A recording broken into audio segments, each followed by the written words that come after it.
to Bizchicks TV. We're here to help you take the hassle out of your hustle so you can build a profitable business that's fun to run. Here are your hosts.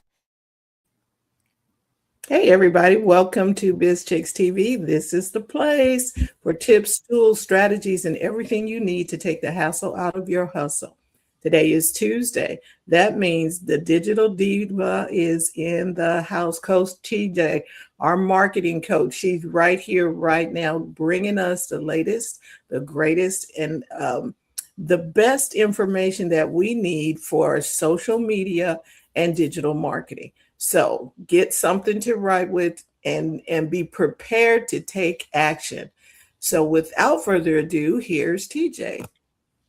Hello, everybody. Welcome to another week of Marketing Talk, where we talk about all things marketing, marketing strategy, trends, and just whatever you need to know to build your marketing strategy, keep your marketing plan going, especially in times like this. Now, I was looking at the title, because I always title these things when I set it up and I go, I don't remember the title. So I was just looking, sorry. Yes. So the topic today, build the asset. I wanted to say build your asset, build the asset, but I called it build the asset. Okay. Now, how did I get to this topic? Because, well, just a recap, we've been talking about you can't do followers anymore. That kind of thing doesn't work anymore. The algorithm doesn't go by your followers. It goes match. It plays the match game. It tries to match a user's interest with the content. So that's why we say you have to focus on making the right content for the right audience. You want to make a match, a target, matchmaking. You want to do all that.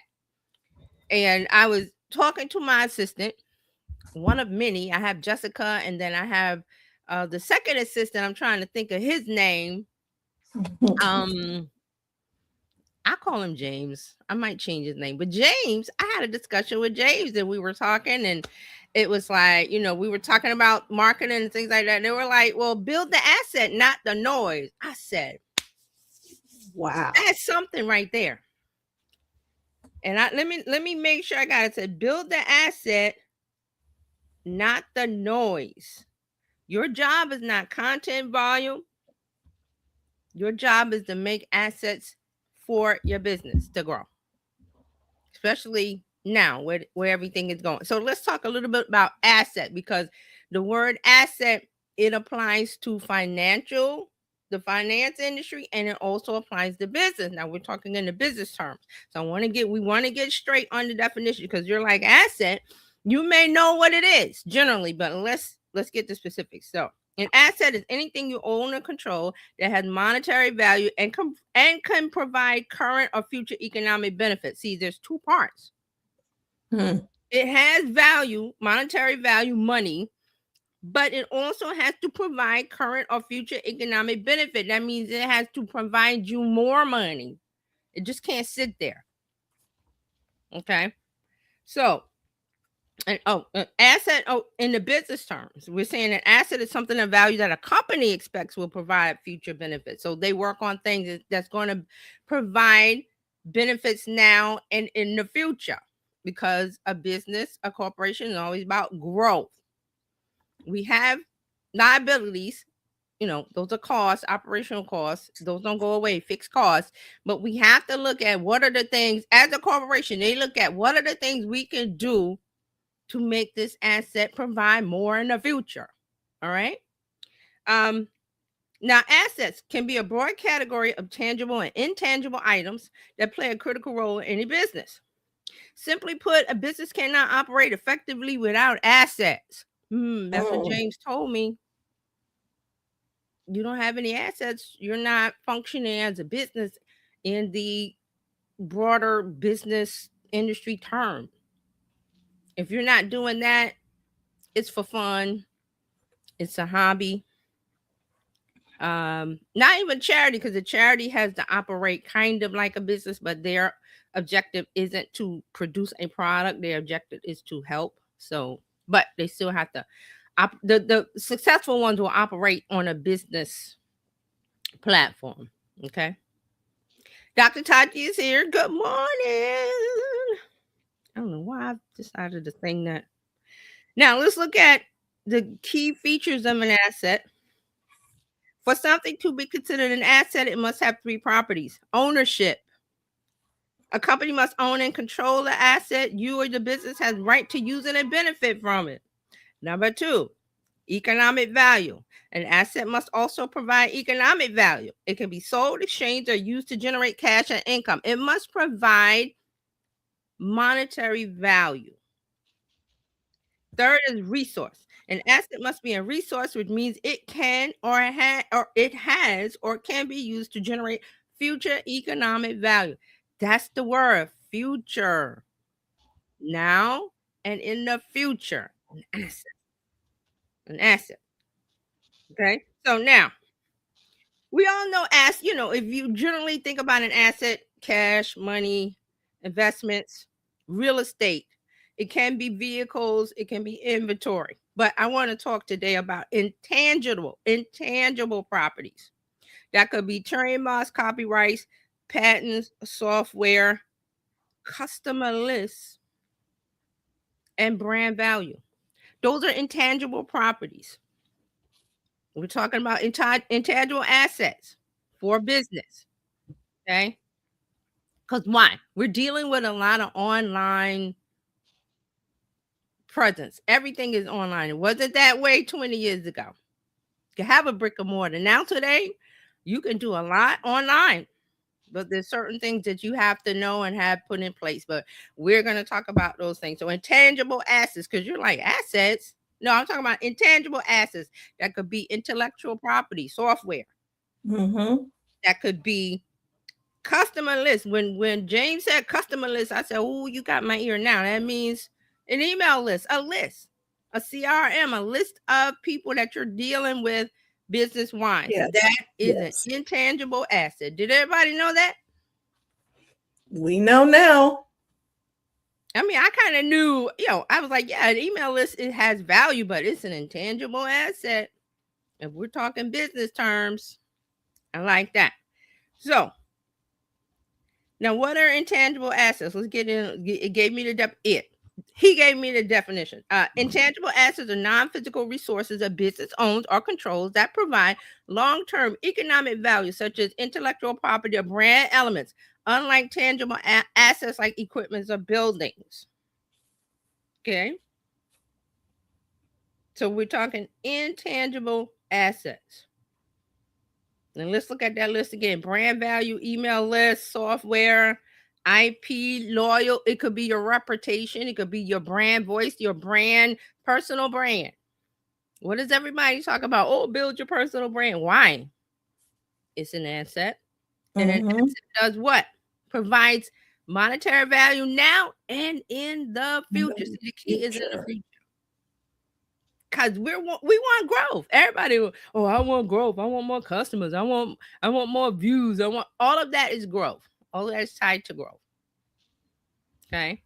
So I wanted us to be on a level playing field to know assets. What are you talking about? So, and then because this is James and James knows me, James said after our conversation, this is what James said. For a digital marketer like you, intangible assets such as strong brand, proprietary content strategies, or client databases could significantly boost your agency's valuation during sales or funding rounds. So they were talking more of like, okay, to get funding, angel investor, whatever. But I like that it said for me, a strong brand, proprietary content strategies, or client databases. Client database is a list, an email list, something that you build. We've talked about email lists before. You own it. It is yours. Social media, you don't own. This is why we always get into the discussion and people get mad when Adam Ansari gets on Instagram and says blah, blah, blah. And they comment, what about chronological? Well, we want everybody to see. You don't control Instagram. You don't control Meta. You don't control LinkedIn. None of those. No. but you do control your email list, which you are paying a provider to give you the tools and the things you need to market to that list. Yep. And some of them you can start out for free. MailChimp starts out for free. It used to be like 2,000. You can have 2,000 on your list, which is a lot. It's not small. But I think they reduced the number. I'm not sure. Yeah. But they reduced the number. It used to be 2,000. I remember that. It's right. Mm-hmm. Yeah. And I don't know exact numbers for them anymore. Every time I log into something, they go, oh, well, you got to upgrade, or we're reducing your, and I understand what they're doing. I understand. I can't get mad because I don't control that. No. I logged into something yesterday thinking, oh, I was going to, because I had the free version, but they're always asking me to pay. I'm like, I'm not ready for that because I haven't really used your tool. And now they're going, well, your free is over. Pay $9. I was like, well, I might, but let me think about it because I can go in the back and Rubik's Cube something for me. That just takes some time. See, it's always time or money. Yeah. Running your business. Time or money. You decide. Right. And there are still some free alternatives out there, but how long they'll be free is always a mystery. And then here's the thing. I hear a lot of people go, oh, I don't want to, it's a lot of work. I'm not faulting those people. You have to be in the right mindset to say, I'm going to build a house or I'm going to buy a prefab house because it saves time. But even if you buy the prefab or you build it, you'll still have maintenance. Yes, there's still things, there's operational costs. There's always operational costs when it comes to anything. That's why they tell you free is not free. Free is not free, people. You've been telling us this for a while. You still got to go to work. If you if you bought the farm, even if the farm popped up with all of the animals and the pigs and everything is all on the farm, when you get there, it's all pristine and looking all like a farm. You still got to go out there to maintain that. That farm dream. Every New Yorker, everybody on the East Coast in the urban area dreams of a farm. It's a beautiful sun-filled place where you run through the fields of sunflowers and you throwing and the sun is shining. But when you buy the farm, it's just a piece of dirt and there might not be anything there. You like, where's the farm? Hard work, get to work, or you pay somebody, or a combination book, but you decide.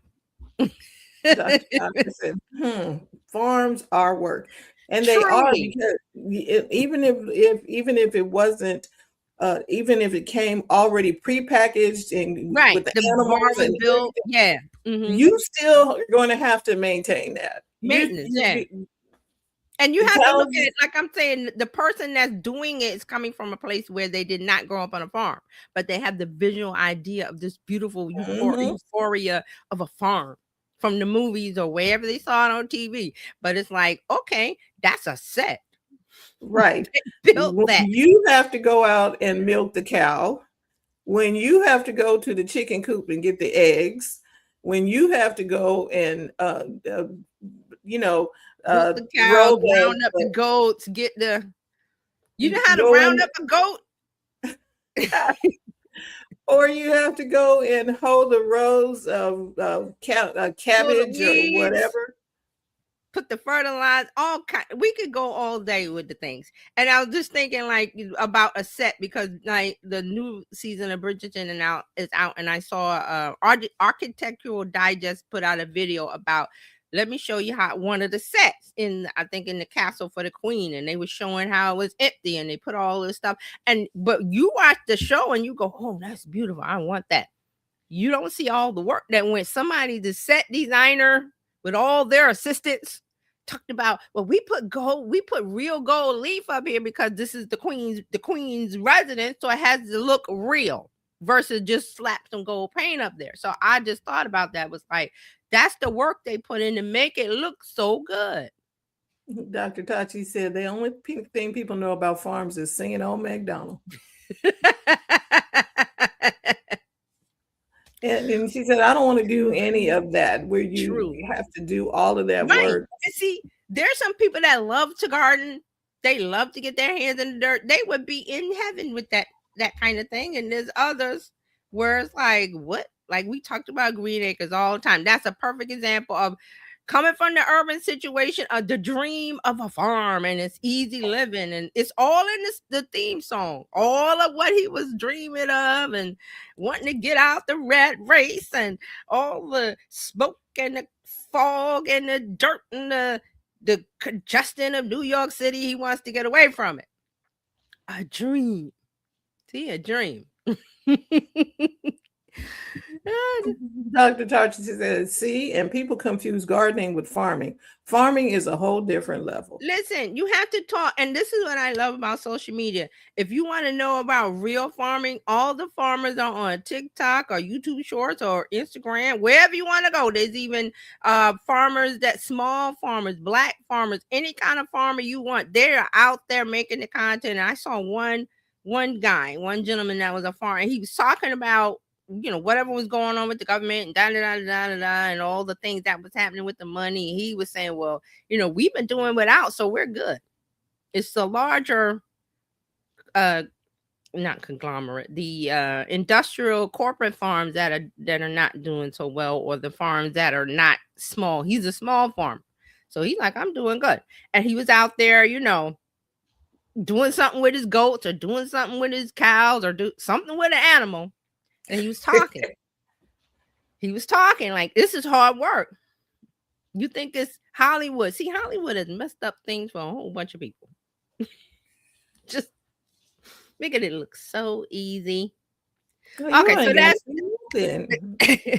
all right. So that's enough talk about farm. We talk about farming all the time. Because really, that's what it takes for social media. It looks so easy. And you have the dream, but there is work involved. And some people don't want to do the work, but you have to do the work. Hold on a second. I got to send a message. Yeah. So all of this building the asset in real estate, we can sell businesses as well, right? And one of the biggest parts of selling a business is the list of clients, the client list. Yep. That's an asset. Yes, the chairs, the table, the desks, the chairs, but now most people don't have desks and chairs and phones and right. But that list, that client list, what do you think the hackers are after? Data is big right now. Big, and so big. Data is, so when there's a data breach, it's gonna be a bigger thing. Data has always been this big thing. We've talked about it since Cambridge Analytica. We've talked about it since the hacking of this, that, and the other. Just put whatever thing you want to go in there. But data that's the new mining. That's the new gold. That's the new everything, because we are online all the time. Everybody, I won't say everybody. I keep saying everybody. Most people have one of these. It's in your hand. Some people have the meta glasses. You have a watch. You have an iPad. You have a Android tablet. Whatever you have, you're connected. Everybody from 2 on up, 2 to 90. Everybody has a device. Just about everybody. Even some of the third world countries that you're thinking they don't have a device, they have. Oh, they got some devices. They might be sharing it, or it might be, whatever level, but they have it. We're a connected world. We're global now. So we have to think about who will be watching this video today and in the future globally.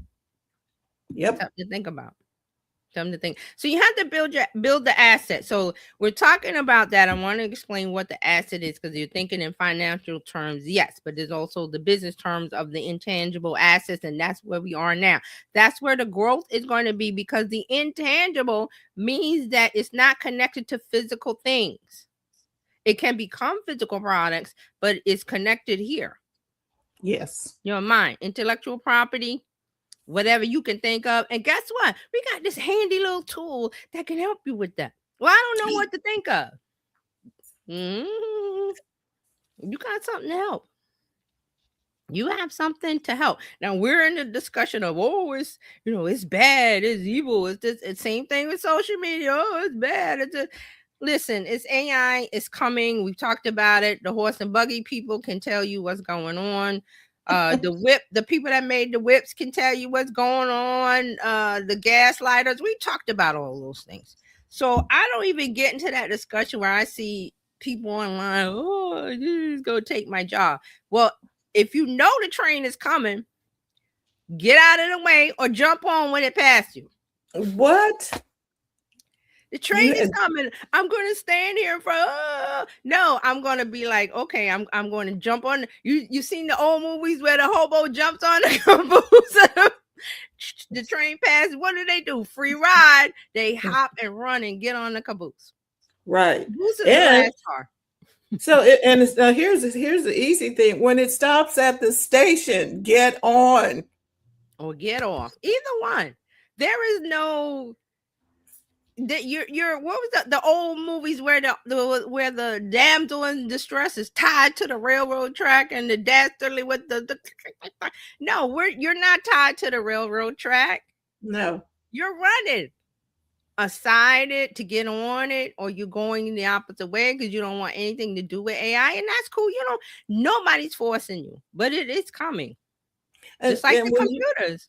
Like when you said get on or get off the train, there are people who are getting off and sitting on the bench. I'm getting off at the next stop. Okay, they got off at the stop, and the train came by, and they're sitting on the bench. It's okay. Yeah. You just might have to pay people who are riding the train to get you some information. Right. You might have to pay more later or transfer, or, all of these metaphors we're using.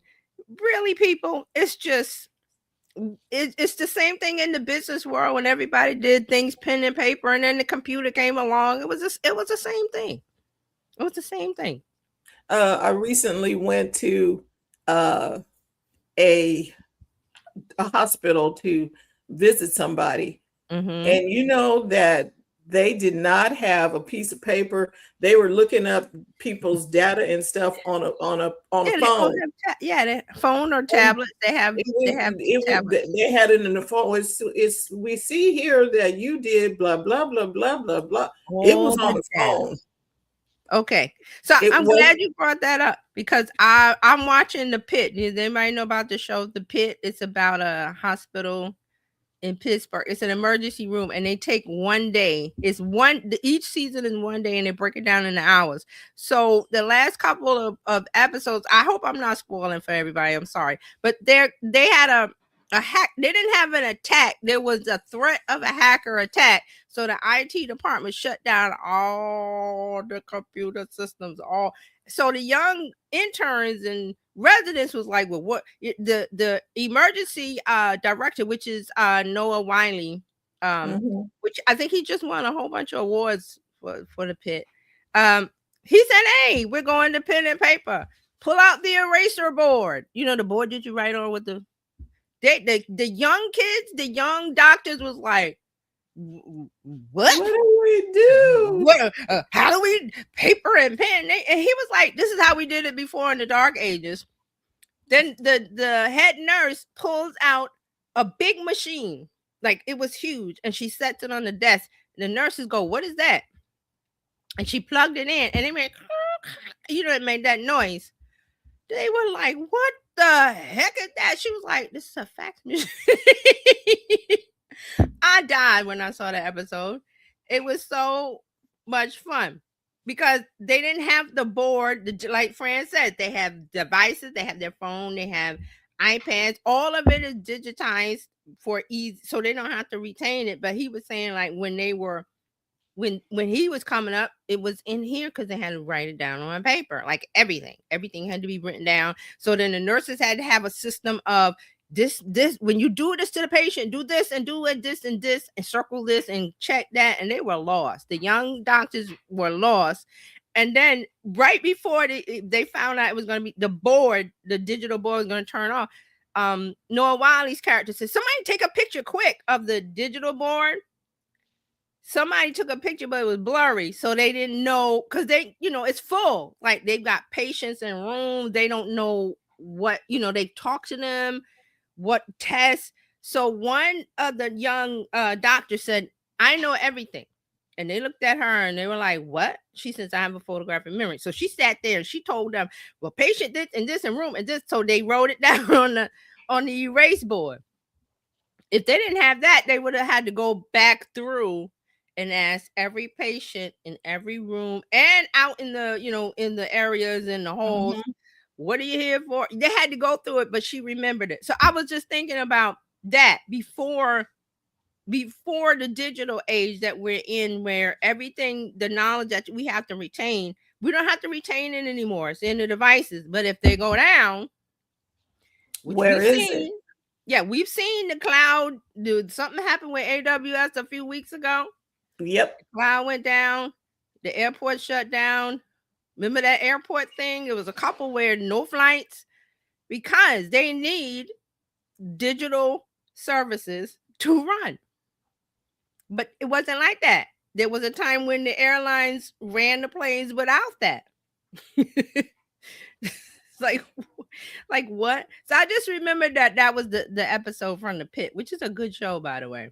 It kind of draws you in if you're thinking like it's all like hospital stuff, and there's a little bit of that, but it draws you in, and it's like a clown. What was that show? 24, which I never watched, but wasn't it 24 like that, where it was like Kiefer Sutherland?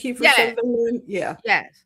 Didn't he have a show? It was like by the hour or something. So The Pit is like that. Like every episode, they start out 9 to 10. 10 to, it goes through the day, and then the season's over, which I'm like, But they had a good episode where there was a threat of a cyber attack, and IT said, well, we're going to shut it down so we can, build up reinforce the defenses so they don't get through. But then they had no warning, no nothing, so they had to shut down. I was like, wow. But they went back to paper and pen. They went back to clipboard. They didn't have the little fancy phone. Well, they had the phones, but there was no internet, so they didn't have any service. They were running outside to, putting the phone up, trying to catch a signal. It was crazy. And it just reminded me of how far we've come to where we depend on the devices. And it's because we took everything out of here and put it into the device. And so the people who have the intellectual capital here are an asset. That young lady, young lady that with the photographic memory, she's an asset. They need to pay her up her pay. The guy took the picture, but he was trying to hurry up in his phone, and they were like, he said, I got it, and they showed it was all blurry. They was like, we can't do nothing with that. It was just crazy. But it just reminded me of, there was a time, everybody, when we did not use a phone for everything. We did not use a computer for everything. When I went to school, we had that mimeograph thing. I remember that smell of that thing. Where you were trying to make copies, and you had a particular smell. Yeah, the ink wasn't all. Yeah, the ink. Yeah. Okay, yeah, but these are advances from the previous, when there were people writing on the walls, painting on a rock or something. Smoke signal. People used to smoke signal. People used to telegraph. You can watch all these shows that go back in time, and you go, wow, they had to put up with that. But that's that's where we are now. So hopefully everything, if we could keep it online, we're good. We're good. And you prepare for contingencies. You prepare for hackers that's going to try to disrupt the system. And so, when people are doing the ransomware and all of that, okay, at one point, nobody prepared for that because nobody ever thought somebody would do that. That's right. Nobody And then thought of it. and Nobody then when thought it of it. happened, they put some safeguards in place, like, okay, we can't let this happen again. Yeah, because when it happens, then they go through the experience of it, and then they have SOP, standard operating procedure. They have a book to say, oh, well, when this happens, XYZ, because we did this before. We always had a knowledge base in our support. When I was working IT, we always had that.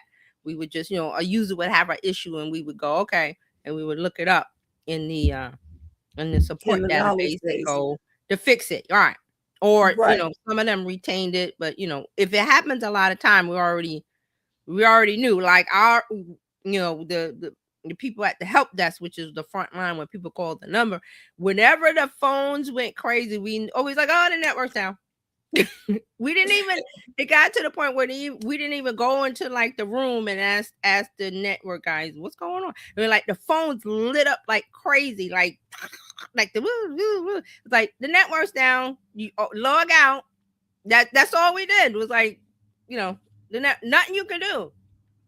Nothing you go, well, when is it coming? I don't know that. Log out, go get some coffee. When it comes back, it'll be back. And most of the time it was the legal department, because they're working on stuff and they're, we got to get this. I don't know what to tell you. You're gonna have to go to paper and pencil if it's got to be out by a certain time. Dig up some paper, print it, and run it over. I don't know. But we always knew, like, because usually the phones did not light up crazy every day. It was manageable. But when the phones and all the little lights lit up, and it was like, oh, the network's down. Hey. It's a thing. So you just, those are things you learn. So, but I was just saying that, your asset in your mind, we have tools now. We have AI. It's a good thing or a bad thing in your mind. It's a good thing in mine. Yes, there are ways for it to go wrong. There's ways for anything to go wrong, but we have to use it and keep moving. And that's what, really what we talk about here all the time is like, what's coming up, what's happening now? How do we deal with it? How do we pivot? How do we change our strategy? What's the next thing? So you got to always be thinking about what could happen, what's coming. So you build your asset because, like I said before, you're not, everything is different with social media. If you're using social media for that, it's not about, okay, I have 1,000 followers, I want all 1,000 to see them. We're in a world now where anybody anywhere can see you based on your content being the right message at the right time, hitting the right mark, connecting. They see you. And here's the second part of the build. This is the part about building the asset. You have to have the system to allow for them when they find you, when they connect, because everybody talks about going viral and then they go, well, what happened? I went viral. Where's the money? Well, because there was no system to gather the people in, service them, and ask them for more later. You did not have a system. You just went viral and all the people flooded in and couldn't get what they needed, so they went somewhere else. Exactly. And that's like, because I did, looking at the history of New York City and other places, when, we always talk about way back when in the 1800s or whenever, they had something called an aqueduct. I'm like, what the heck is an aqueduct? That's the thing that collected the rain from, wherever it was coming. And then because our water comes from Croydon, someplace upstate, gravity through the aqueducts gave us the water, and we still have. There's one over. I think there's one I saw the other day. It still works, but it's like that's how the water got through. But it's the same way here. It's the same way here. The water starts up in the Sierras, right? And that's how LA gets. That's how Los Angeles gets their water from, coming through the mountain down. And it comes through the mountain and it keeps going. And it still, it still does that, but there's other things like we have a reservoir and, all the. So I didn't want to get into that, but I was just saying, like, the rain comes out the sky. It doesn't, well, let me go to New York City. It's like it gets collected somewhere and they have a system of aqueducts and pipes and things and that, and it comes through and this and that, and you get the water. Same thing with I went viral. Where's my money? I'm like, well, you don't have a system to collect the people, and not even going viral. You can right now, because of the way things are set up, especially like with YouTube or anything, they make it a point to find the person that needs your video. And once you do that and they watch some of the video, you don't have a way to catch that rainwater so you can have water for your garden or your house or down the street or whatever. You just go, So, well, oh, that was nice. You watched the video, but you didn't yeah, have a call to action in the video. yeah, a call to action in the video. The way YouTube set up, you can set up the next video that they watch. In the video, you tell them don't leave, watch the next. There's all kind of things in the description. That you have things for them to go places. So see, that's the part that people forget. Like, I went viral or more than usual views on a video or a piece of content, but you did nothing to where they went through the system that you set up. People call it funnels, and I'm like, you really don't have to call it funnels. You can call it something else. No, it really doesn't have to do that. But it's an asset that you need to set up to capture, to be able to, okay, because if you want to help somebody, you got to have a way to help them. We keep talking about cookies here. Your asset is that cookie recipe. Yes.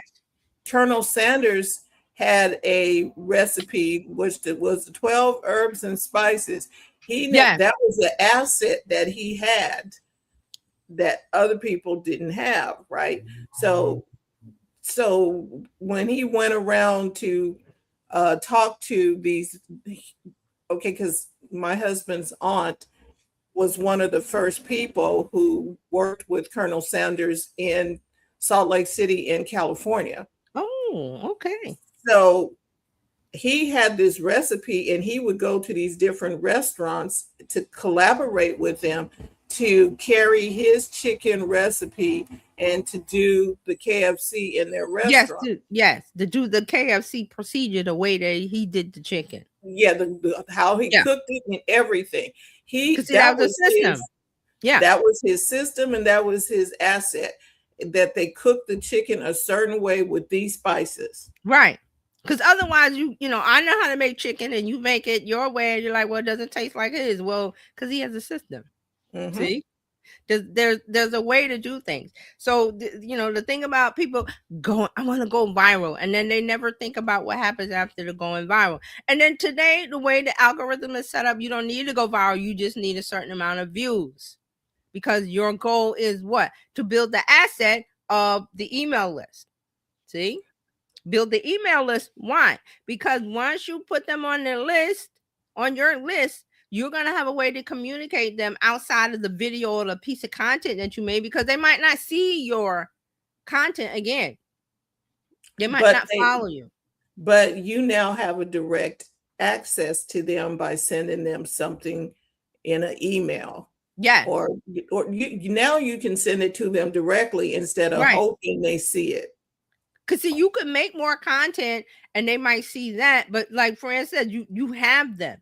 There's no, you know, it's like a real brick and mortar store, when the jewelry store off of Main Street, and so you put out a sign, 50% sale, whatever you've done to get the attention of the people walking by or driving. They come in and they go, I'm just looking at whatever. And do you let them leave?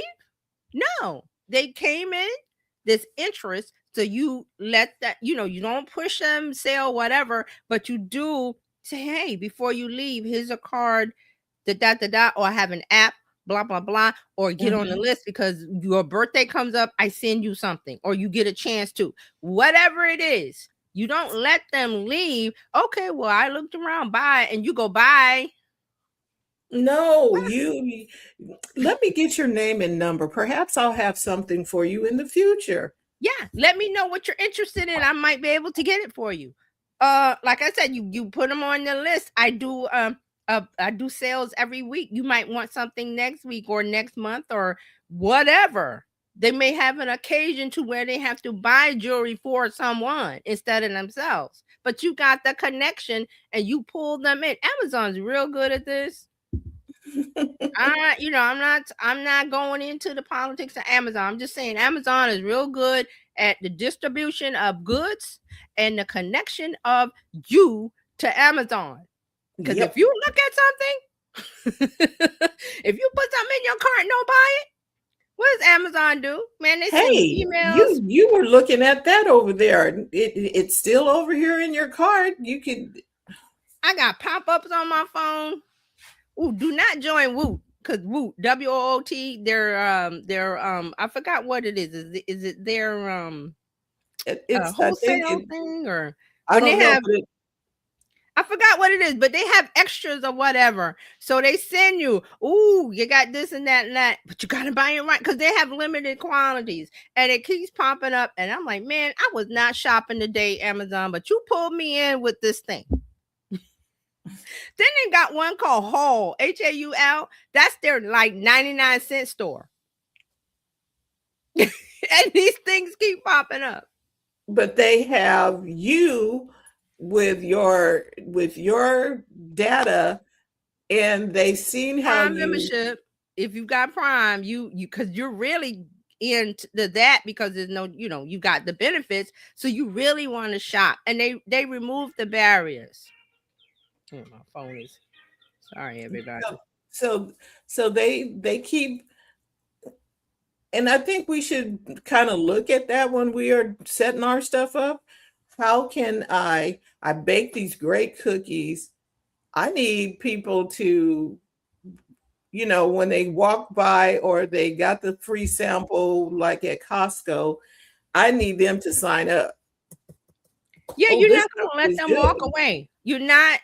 Please do not let them someone view your content and you don't offer a way for a connection, because you're hoping, well, they saw it once, they'll see it again. How do you know? You can't guarantee, you can't build on that. You cannot rely on that. You must have a call. It could be soft. It doesn't have to be buy, buy, buy. See, everybody thinks No. you gotta buy, you gotta hit it over the head with the buy hammer.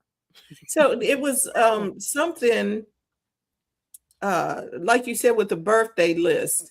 Yes, You just ask somebody, okay, hey, we gentle. give out, you can get free, we give away free cookies on your birthday. Get a free Who doesn't cookie on want your that? birthday. It's your birthday. Okay. Who doesn't want a free thing on your birthday? And And people you don't give out your whole birth date. You give out the day, the month, and the day. are, and they fill it out. If it's something you want, you will be attracted to that. It's free and it's something for you on your special birthday, on your day. Like there's this, I can't, Lush is a soap company. Mm-hmm.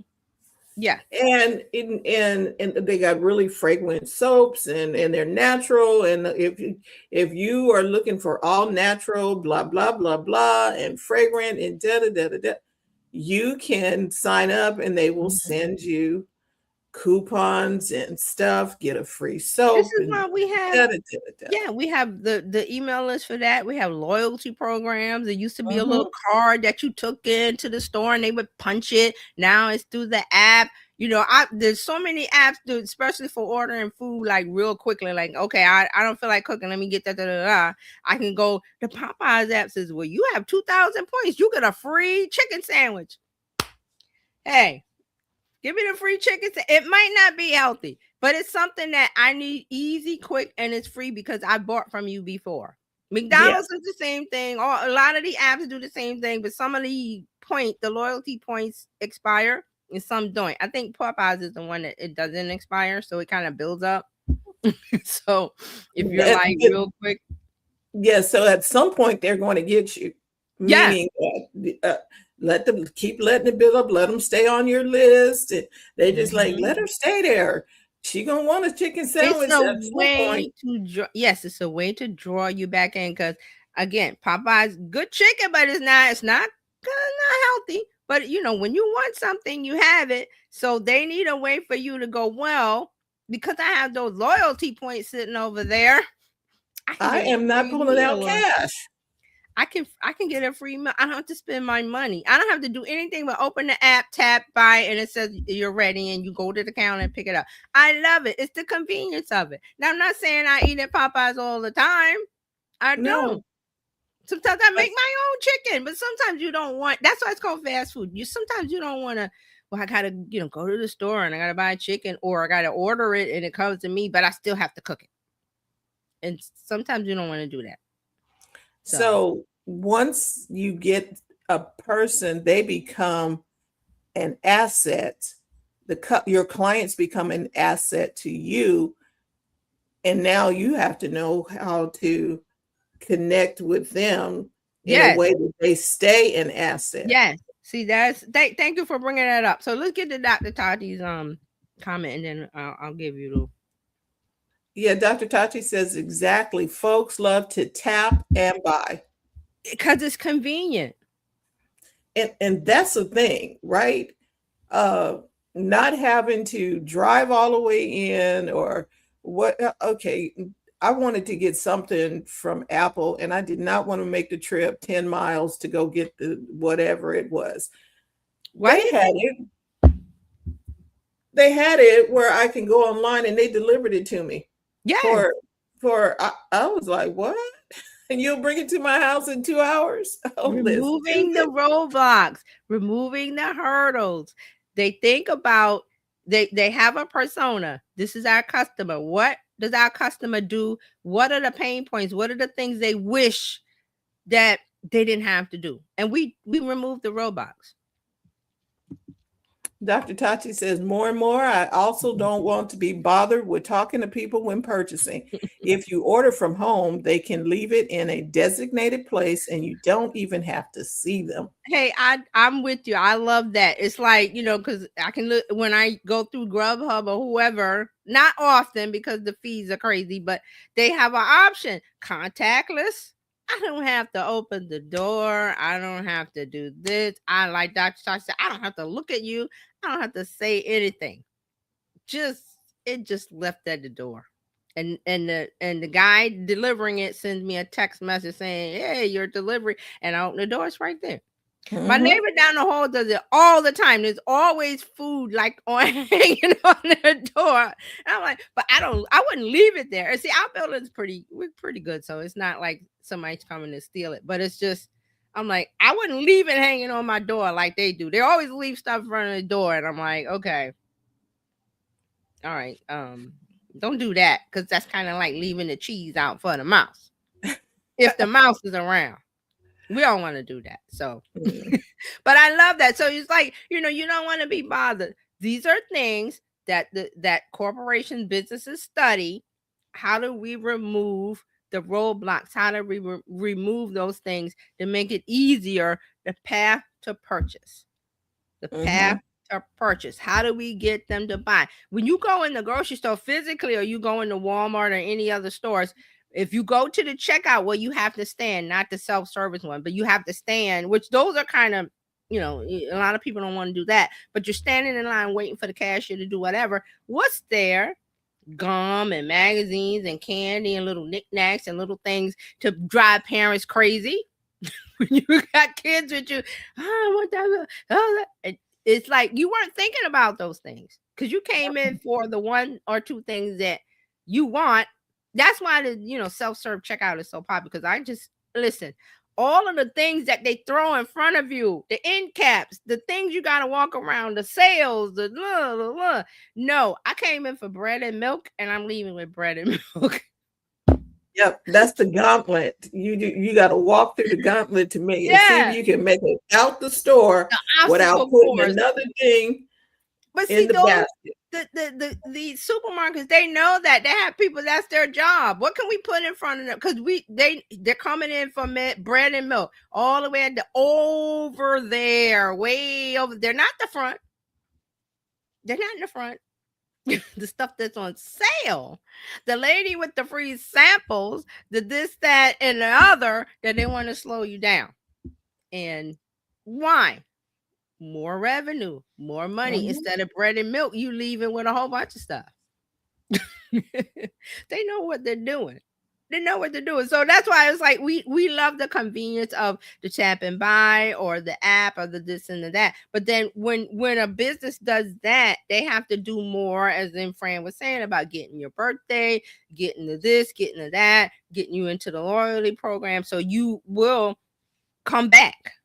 Right. You will come back, and the little things on your phone will pop up to get you to come back. You abandoned your cart. Amazon loves to do that. Oh, you were looking at this. They love to send me, oh, you were looking at this. It's on sale. The price is reduced. Why are they doing that? Because they're like, well, in case you didn't like the price, it's reduced now. You might want to buy it. I'm like, thank you, Amazon. Thank you. And Amazon's not the only one. A lot of other businesses do that. But they have, they have departments where they have people where they study that. It's psychological triggers, psychographics. They know their customer intimately. They keep up with what the customer is doing. They keep up with what's happening now, where the customer is, where the roadblocks to keep them from coming to the store, but they may go to the website or the app. So there's different things for mobile versus the website, because those are two different types of people. See, the behavioral studies. They have people that have behavioral studies. Because it's changed over the years. We are not going from the farm and going to the general store, picking up all the supplies and coming back. Right now, we can sit at home, call Mrs. McGregor, tell her to bring me some green beans or what. It's totally different now. Because that whole farm, try and go to the grocery store. You went to town once a month to stock up on your stuff, coffee and beans. Listen, I'll keep bringing this up. I still remember the conversation we had before the pandemic when Amazon was doing the Amazon Fresh thing and building it up. I had a conversation online with a bunch of people that was like, ain't nobody gonna do no Amazon Fresh because I like to go to my grocery store and pick and here came the pandemic. It's like, well, you can't go to the grocery store. How are you gonna get your food? Oh, Amazon Fresh, Instacart, all of these online shopping. But before the pandemic, it was not a big thing. It wasn't a big thing because people wanted to touch their, I need to go and get this. Now I see so many people online complaining about, well, they didn't bring this or they switched that or this and that. It's just because they're doing the online cart shopping and it comes to us. And I knew that was going to, because it's convenient. Anything that's convenient for us, you have a busy life, you have a job, you have kids, you taking care of elderly parents, whatever you're doing something, taking care of, going shopping, taking the kids to this, that, and the other. You don't have time. And see, that's an asset. When you're talking about building the asset, Instacart built an asset, which was convenience. Yes. Amazon Fresh built an asset as part of their thing. It's convenient.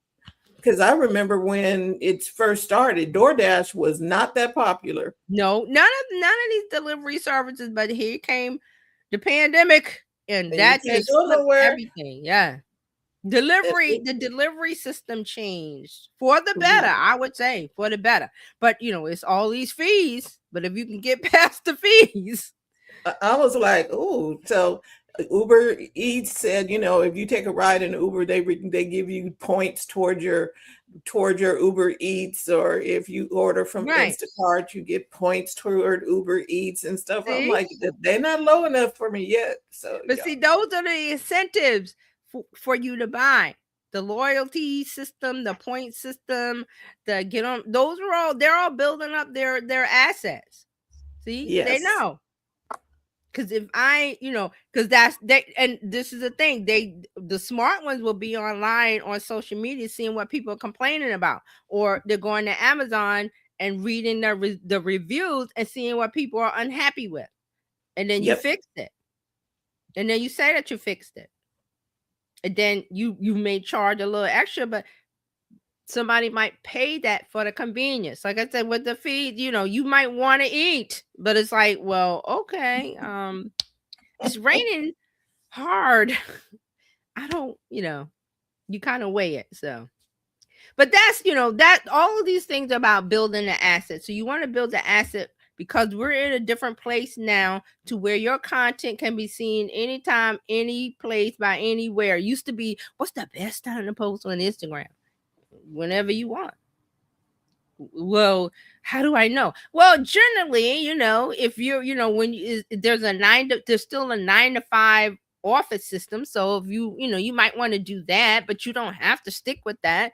And the more posts you make, analytics will tell you this is the best time for you to post to reach your particular audience. So we don't need any more the gurus. Well, the best time to post on Instagram is between 9 and 11. I'm like, the best time to post on Instagram is whenever you have some time to make the post, but it's the right post for the right person.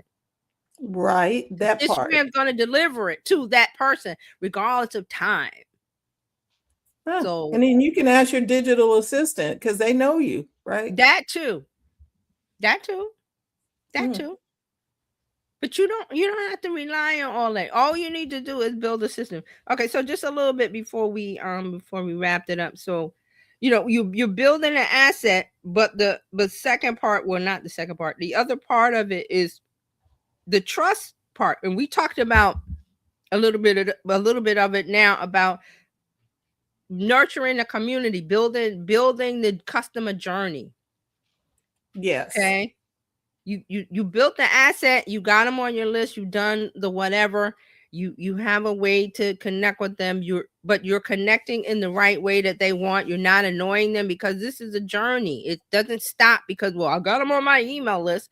Well, you had to decide how much you're going to email. What are you going to say? It has to be of value, because you want to keep them in the system you want to keep them from unsubscribing. You want to do things of value. See that, back to that asset of value now and in the future.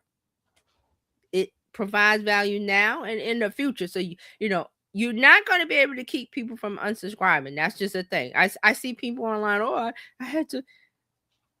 The connection is broken because of maybe what you said or did or them, but that wasn't a good fit. So you move on. Right. You keep building the list.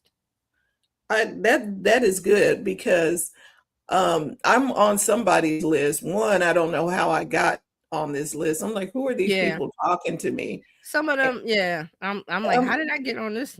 I don't remember signing up for this. Don't do that, people.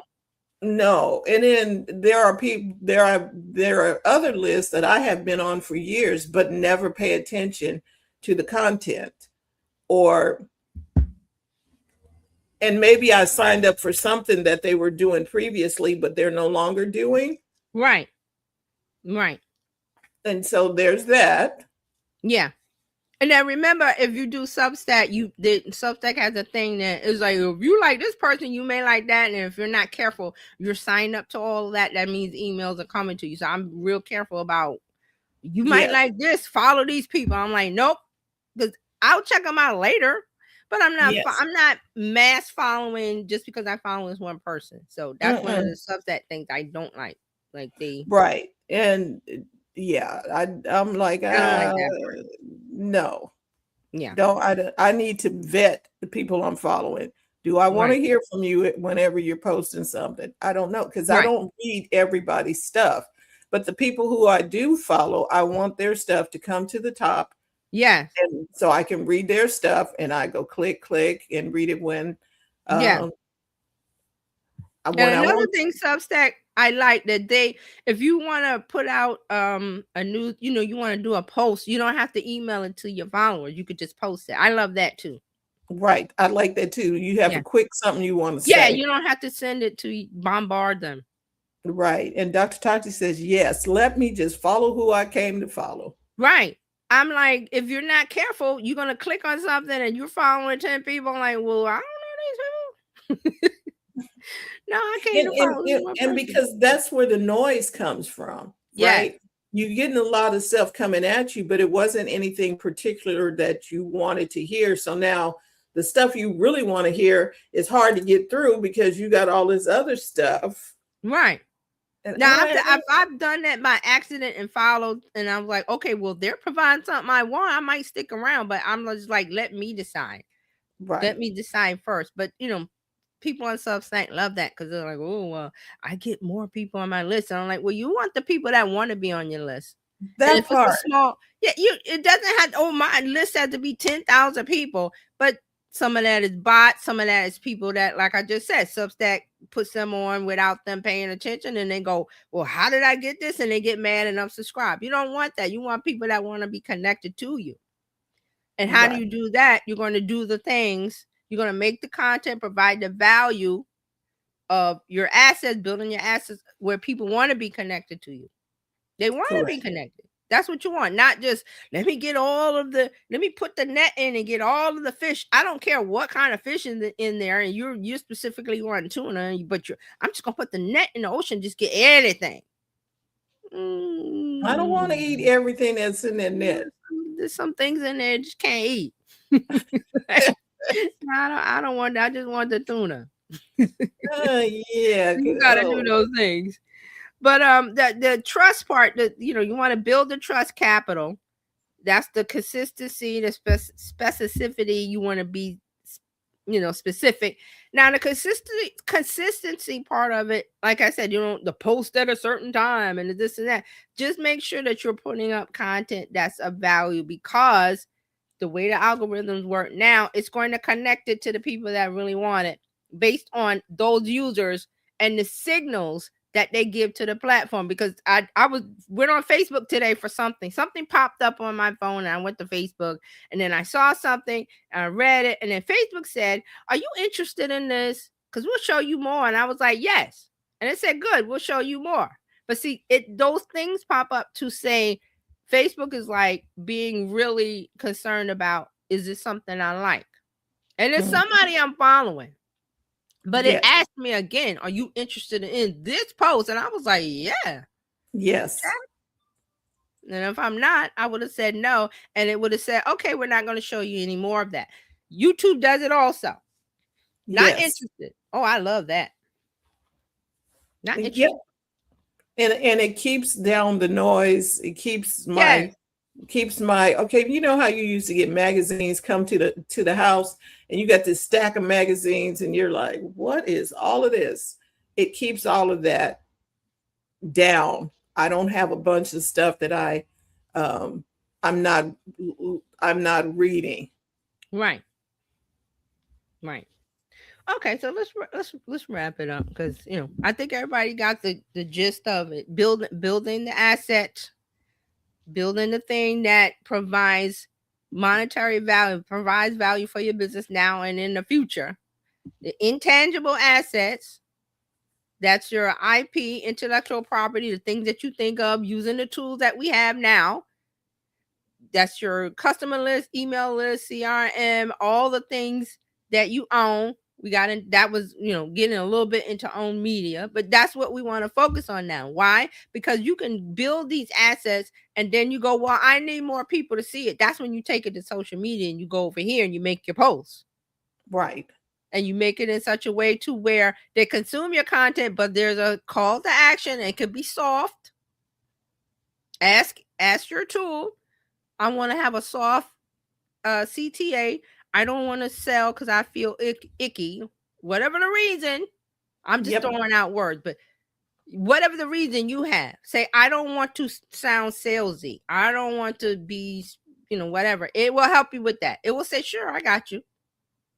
And if you trained it and you used it a while and it knows your brand voice, it knows exactly what to say in your voice. And you could tweak it. You always want to tweak it. Everybody, tweak your AI responses. Do not copy and paste, man. It has caught a whole bunch of people. So use it, refine your message, fine tune, but build your asset, because that is the way to grow. Wow. Ooh, thank you, TJ. Now, you can always find TJ at terryjohnsononline.com/info. Yes. Go there, get connected, ask questions. She loves answering questions. So I go do. I there. really do. I mean, And some people go, they you know, they don't want to answer questions from anybody, but I'm like, that's where I get the information of what is your concern, what is bothering you, what are you thinking about, what you know or don't know. You have to ask the question. so be sure to do that. Connect with TJ, and she'll be here next week. So bring your questions for next week. And then also on Friday, we will be doing Tech Life Weekly, where we get into what is happening in social media, what's happening in tech, what's happening in media, and because every week there's something happening. And Um, we oof, are in a place where the trains are moving a lot faster than they were. So you need to boy, you need there's to some keep up. there's some things going on with ChatGPT and Claude. We're gonna talk There's about all kind of stuff happening. We watching this is like, oh my gosh, you don't need to watch the soap operas anymore. You can watch what's happening in AI the world of wars. AI world. AI wars. Things is Mhm. oof, getting rough out. Yes. So we encourage you to come back and see us again. Become a part of the Bizchicks community. You can go to bizchicks.net to do that, or you can simply text biz to 33777. However, you get there, we thank you for becoming a part of our community. We are here to help you take the hassle out of your hustle, and we will see you next time. Thank you We for will. tuning in, everybody. Thank you, Thanks, TJ. everybody. Thank you, Dr. Tachi. Thank you for tuning in today. We trust you've learned something to help you build a more profitable business and take the hassle out of your hustle. See you next time.